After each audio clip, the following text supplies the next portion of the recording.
मंत्री बेडवर बसून दारू काय ते सिगरेट पैसे पडलेत हे बघायला मिळालं.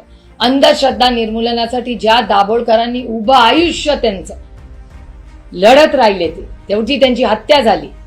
ते कोण काहीतरी पूजा अर्चा काय काय दाखवत बसतात, हे लोक त्यांचे व्हिडिओ बाहेर येतात. त्याच्यानंतर एक आले त्यांनी तर आमटी मी मान्य करते कदाचित जेवण खराब असेल तिथे, कंप्लेन करा ना. तुम्ही हाणामारी करता तिथल्या वेटरला का तो गरीब आहे म्हणून.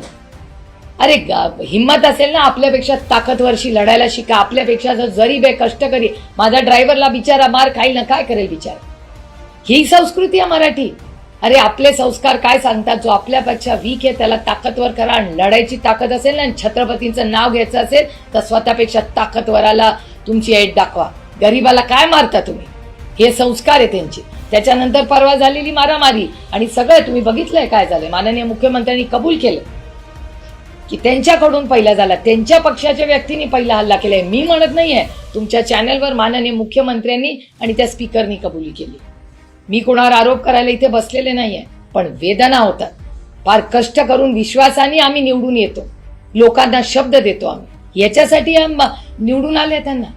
आणि त्यातून त्यांच्याच तिथे अजून एक कुठलं तरी रॅकेट आलंय बाई, मी बोलू पण शकत नाही.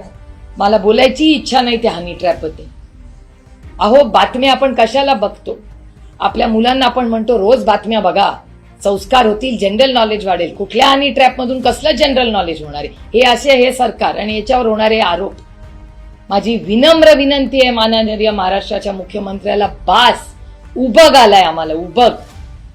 या महाराष्ट्राच्या करोड जनतेने तुम्हाला विश्वासाच्या नात्याने निवडून दिलंय.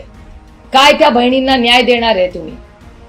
ज्या बहिणींबद्दल तुम्ही एक तर एकीकडे नावं कमी करताय, दुसरीकडे हनी ट्रॅपच्या गोष्टी येत आहेत, त्यांची सुरक्षितता हा प्रश्न आहेच.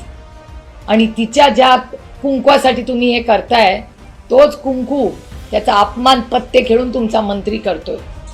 750 आत्महत्या झाल्या आहेत. कोण आहे ह्याला जबाबदार. तर हे सरकार आणि ते मंत्री आहेत जबाबदार.